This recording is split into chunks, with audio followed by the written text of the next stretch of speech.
अस्सलाम वालेकुम, मैं हूं शाकिर हुसैन। उम्मीद है आप खैरियत से होंगे। आज हम अल्हम्दुलिल्लाह इलेक्ट्रॉनिक्स को स्टार्ट करने जा रहे हैं। इलेक्ट्रॉनिक्स के अंदर हम दो बातों को डिस्कस करेंगे। सबसे पहले हम डायोड का कॉन्सेप्ट डिस्कस करेंगे।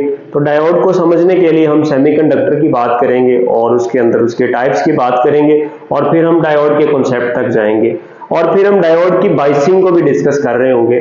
और इसके बाद हमारा जो मेन टॉपिक होगा आज के लेक्चर में वो होगा रेक्टिफिकेशन। तो रेक्टिफिकेशन की डिफरेंट टाइप्स को भी हम इंशाल्लाह डिस्कस करेंगे। तो स्टार्ट करते हैं लेक्चर। सेमीकंडक्टर जो है, अगर हम बात करें सेमीकंडक्टर्स की, तो ये दो तरह के होते हैं, इंट्रिंसिक सेमीकंडक्टर्स या एक्सट्रिंसिक सेमीकंडक्टर्स। अब इंट्रिंसिक सेमीकंडक्टर्स कौन से होते हैं? तो प्योर सेमीकंडक्टर्स को हम क्या बोलते हैं? Intrinsic semiconductors. कौन से? Pure semiconductor. यानी कि कोई सिलिकॉन है या जर्मेनियम है और अगर ये अपनी प्योर फॉर्म में है तो इसको हम क्या बोलेंगे? इंट्रिंसिक सेमीकंडक्टर बोलेंगे। अगर आप एक काम करते हैं, आप इस प्योर सेमीकंडक्टर में कोई इंप्योरिटी ऐड कर देते हैं, ठीक है, तो वो क्या बन जाएगा? अब वो कहलाएगा इम्प्योर सेमीकंडक्टर। और जब मैंने कहा कि इंप्योरिटी ऐड कर देते हैं, तो इंप्योरिटी ऐड करने का जो प्रोसेस है उसको हम बोलते हैं डोपिंग। यानी कि इसको हम क्या कर देते हैं? डोपिंग कर देते हैं इसकी, और इस तरह से जो सेमीकंडक्टर बनता है उसको हम डॉप्ड सेमीकंडक्टर बोलते हैं। कौन सा बोलते हैं? Doped semiconductor. अब डॉप्ड सेमीकंडक्टर जो होता है ना, ये दो तरह का होता है। There are two types of extrinsic semiconductor. एक जो होता है उसको हम बोलते हैं पी टाइप सेमीकंडक्टर्स और दूसरे को हम बोलते हैं एन टाइप सेमीकंडक्टर। अब ये पी टाइप सेमीकंडक्टर कौन से होते हैं और एन टाइप सेमीकंडक्टर कौन से होते हैं, इनको भी जरा समझ लेते हैं। तो पी टाइप सेमीकंडक्टर कब होते हैं? जब आप डोपिंग इस तरह से करते हैं कि आपने डोपिंग मटेरियल जो चूज किया है, यानी कि जिस एटम्स की आपने डोपिंग करनी है सेमीकंडक्टर में, सिलिकॉन में या जर्मेनियम में, तो वो कहां से लाई करता हूं? वो ट्राइवेलेंट इंप्योरिटी हो। कौन सी इंप्योरिटी हो? ट्राइवेलेंट। ट्राइवेलेंट का मतलब क्या हुआ? ये थर्ड ग्रुप से बिलोंग करती हो। किससे बिलोंग करती हो? थर्ड ग्रुप से। अब थर्ड ग्रुप से अगर ये बिलोंग करती हैं तो ये कौन से हो सकते हैं? मिसाल के तौर पर बोरोन हो सकता है, गैलियम हो सकता है, एल्यूमिनियम एटसेट्रा, ठीक है।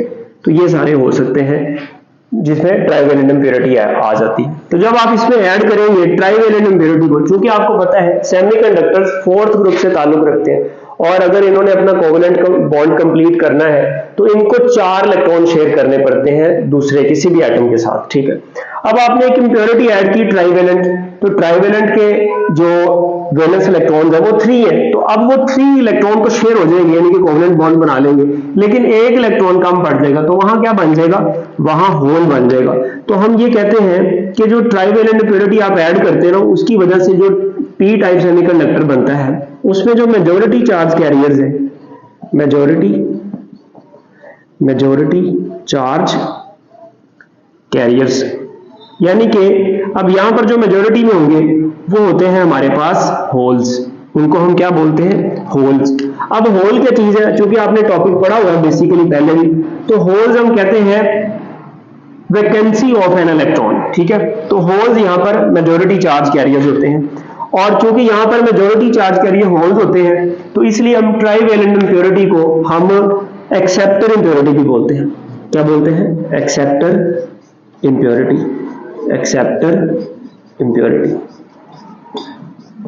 ठीक हो गया, एक्सेप्टर इंप्योरिटी। अगर इसके अलावा बाद हम बात करें एन टाइप सेमीकंडक्टर्स की, तो एन टाइप सेमीकंडक्टर्स के अंदर आप ऐड करते हैं एक ऐसी इंप्योरिटी को जो कि किससे बिलोंग करती है? पेंटावेलेंट ग्रुप से, यानी कि पेंटावेलेंट इंप्योरिटी, यानी कि आप ऐसा एटम ऐड करते हैं इसके अंदर जो किससे बिलोंग करता हो? 5th ग्रुप से। ठीक हो गया। अब जब 5th ग्रुप से बिलोंग करेगा तो अब उसके आउटर मोस्ट शेल में 5 वैलेंस इलेक्ट्रॉन्स होंगे, ठीक है। 5 वैलेंस इलेक्ट्रॉन्स का मतलब है 4 सेमीकंडक्टर के साथ बॉन्ड बना लेंगे लेकिन एक रह जाएगा। अब एक जो है वो एक्स्ट्रा बच जाएगा। अब ये जो 5th ग्रुप की जब मैं बात कर रहा हूं तो ये कौन से हो सकते हैं? 5th ग्रुप में आपको पता है हमारे पास फास्फोरस आ जाएगा, और कौन सा आ जाता है? एंटीमनी आ गया, ठीक है, बिस्मथ आ गया, ठीक हो गया। तो ये एटसेट्रा आप इसको समझ सकते हैं, वो आपको पता है, तो अब ये अगर हम ऐड करेंगे तो अब ये जो मटेरियल बनेगा उसको हम बोलते हैं एन टाइप मटेरियल या एन टाइप सब्सटेंस कह सकते हैं या एन टाइप सेमीकंडक्टर कह सकते हैं। इसके अंदर जो मेजॉरिटी चार्ज कैरियर्स होते हैं इसमें कौन से होंगे फिर मेजॉरिटी कैरियर्स में कह सकता हूं, ठीक है, एक्चुअली मेजॉरिटी चार्ज कैरियर्स है तो वो होते हैं हमारे पास इलेक्ट्रॉन्स, फ्री इलेक्ट्रॉन्स होते हैं। अब चूंकि इसके अंदर ये इलेक्ट्रॉन दे सकता है, ये इलेक्ट्रॉन लेता है ना ट्राइवेलेंट, तो ये इलेक्ट्रॉन एक एक्स्ट्रा दे रहा होता है, तो इसलिए इसको हम बोलते हैं ये डोनर इम्प्योरिटी है। कौन सी है? Donor impurity. Donor impurity. मुझे बताएं जल्दी से शाबाश कि एन टाइप पर कौन सा चार्ज होगा और पी टाइप पर कौन सा चार्ज होगा। आपने डॉपिंग की ना, आपने एन टाइप की भी डॉपिंग की। अब याद रहे जो डॉपिंग हम करते होते हैं ना वो यूजुअली करते हैं 1:10⁶, यानी कि 10 लाख एटम में एक हम इंप्योरिटी का एटम ऐड करते हैं, कंट्रोल्ड वे में करते हैं, ठीक है, कंट्रोल्ड वे में डॉपिंग की जाती है। अगर आप ज्यादा करेंगे तो इम्बैलेंस हो जाएगा, ठीक है। अब मैंने आपसे ये पूछा कि एन टाइप पर बताएं कौन सा चार्ज है और पी टाइप पर कौन सा चार्ज है। शाबाश, आपने बिल्कुल दुरुस्त जवाब दिया कि चाहे एन टाइप हो बोथ आर न्यूट्रल, दोनों पर कोई चार्ज नहीं है, ठीक है। चाहे हम एन टाइप की बात करें चाहे हम पी टाइप की बात करें, दोनों पर कोई चार्ज एग्जिस्ट नहीं करता। अब यहां से देखें, अब हम एक काम करते हैं, हमारे पास पी टाइप आ गया और एक एन टाइप आ गया। फर्ज करें आपके पास भी सेमीकंडक्टर है, ठीक है, मैं अब बात करने जा रहा हूं बेसिकली डायोड की। अब मैं आपको डायोड के कॉन्सेप्ट की तरफ ला रहा हूं। तो डायोड के कॉन्सेप्ट को समझने के लिए ना आप फर्ज कर लेते हैं ये आपके पास कोई मटेरियल है, सेमीकंडक्टर है, ये लेट्स सपोज ये सिलिकॉन है, ठीक हो गया, और इसमें ना इसकी आप डॉपिंग कर देते हैं। इस तरह से डॉपिंग करते हैं कि इसका हाफ जो है ना वो पी टाइप हो जाता है और दूसरा हाफ जो है वो एन टाइप हो जाता है, यानी कि आप सिलिकॉन के एन टाइप और पी टाइप को आपस में जोड़ देते हैं, ठीक है। तो इनके दरमियान में ये वाला जो पॉइंट है ना, यहां आप कह रहे जंक्शन है बन रहा है, यहां पर आपने इन दोनों को जोड़ दिया। अब आपको एक चीज पता है, अगर मैं इस एन को बाहर लिख लूं, ये एन टाइप है हमारे पास और इस पी को मैं यहां लिख लेता हूं, ये पी टाइप है हमारे पास।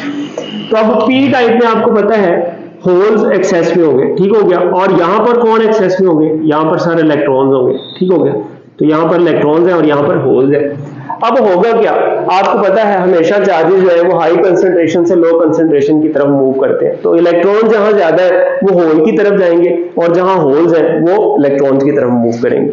तो अब होगा क्या, अब होगा ये इलेक्ट्रॉन यहां से डिफ्यूज हो जाएंगे इधर होल्स में, इलेक्ट्रॉन इधर डिफ्यूज हो गए और ये जो होल्स है ये इधर डिफ्यूज हो जाएंगे। तो अब इनकी डिफ्यूजन से क्या काम होगा, इनकी डिफ्यूजन से जब ये डिफ्यूज हो गए तो यहां पर एक नेगेटिव आयंस की एक लेयर बन जाएगी और इधर इस तरफ क्योंकि इलेक्ट्रॉन है तो यहां होल आ जाएंगे, तो यहां पर पॉजिटिव आयंस की एक लेयर बन जाएगी।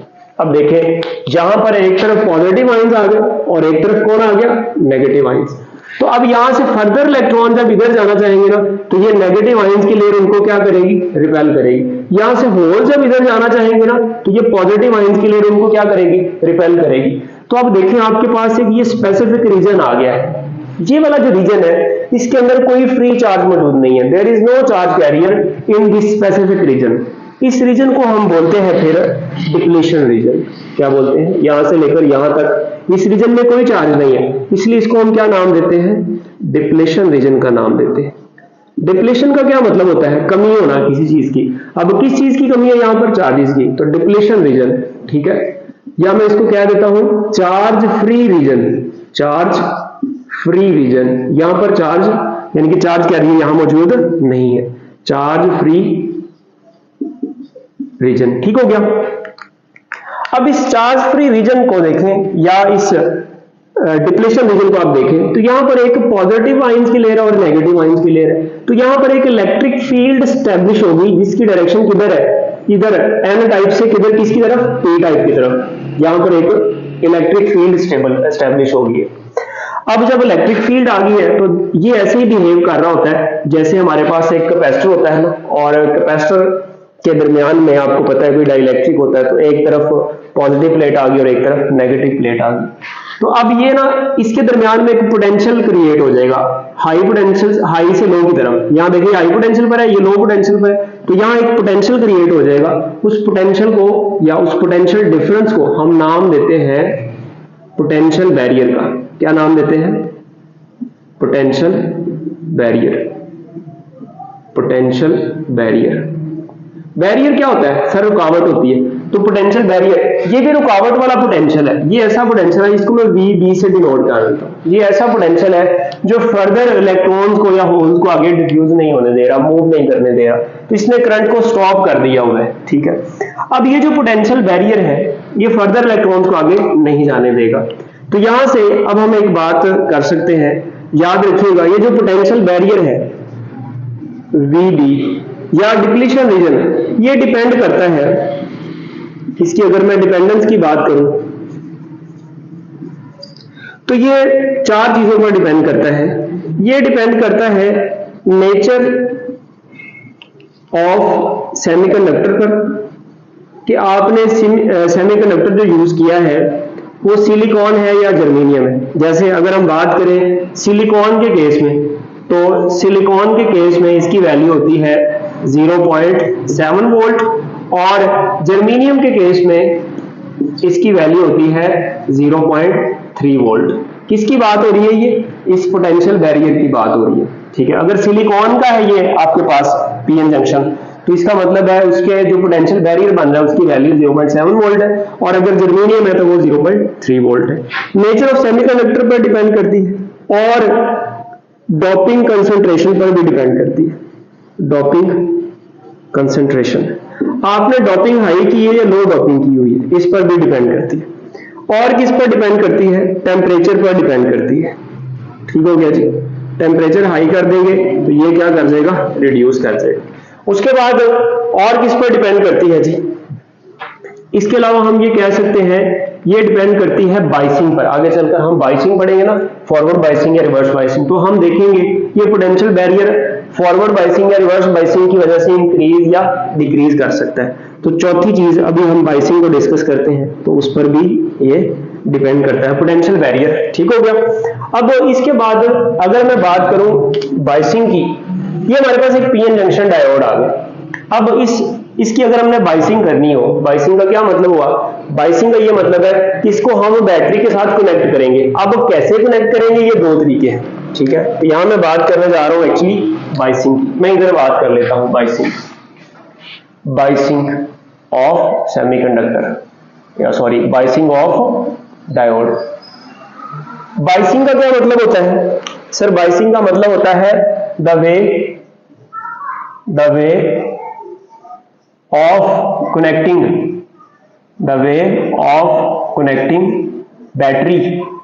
बैटरी को आप कनेक्ट कर रहे हैं किसके साथ? With diode.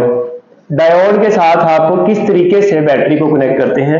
दैट मेथड या that way is known as biasing. अब ये 2 तरह की बाइसिंग होती है।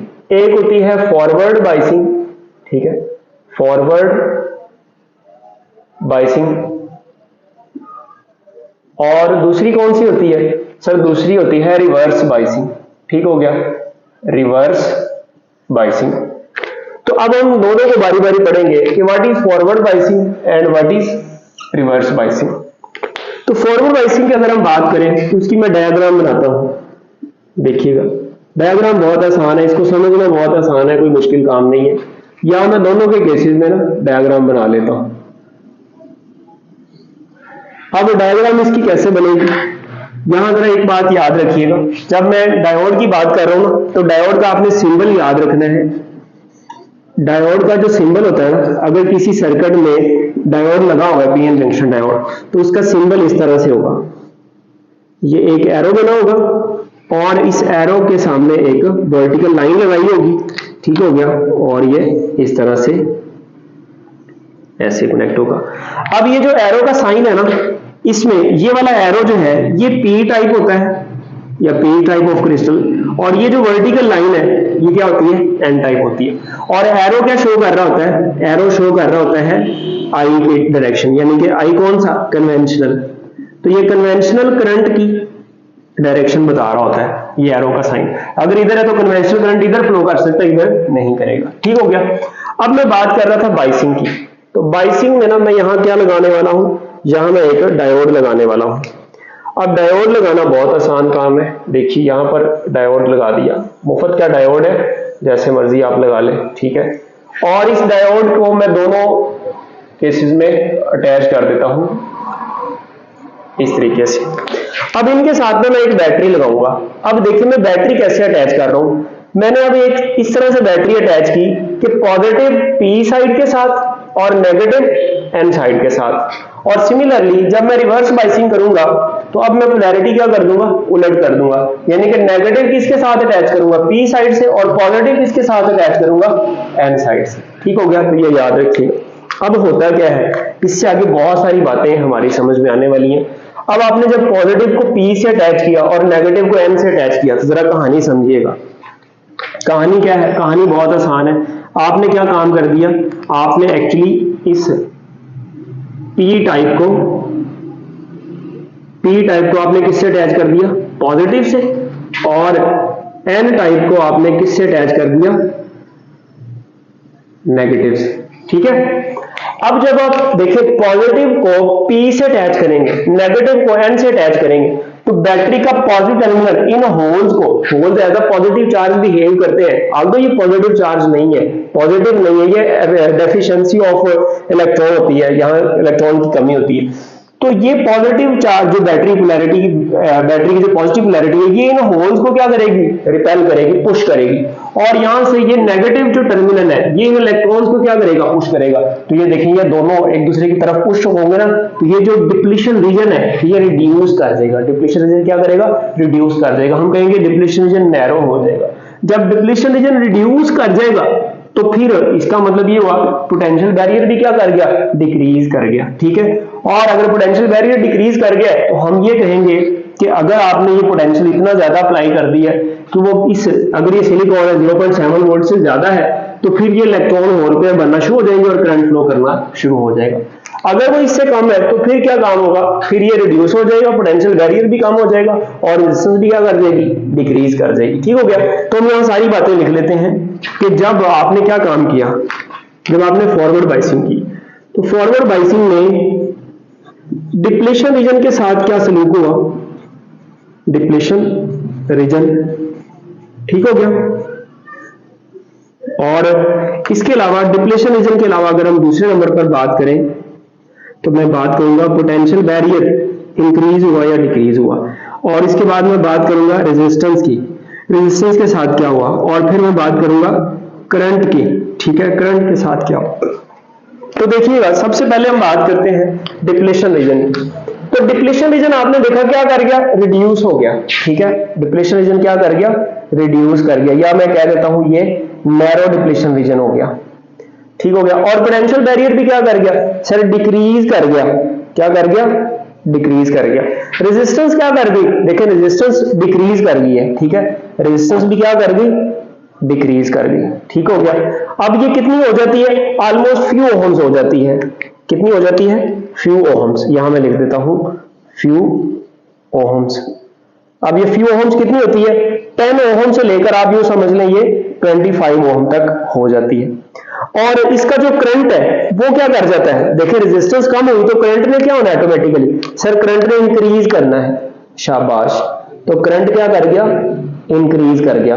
अब इसमें करंट कितना होता है, मिली एम्पेयर में। ठीक हो गया, करंट इंक्रीज कर देगा।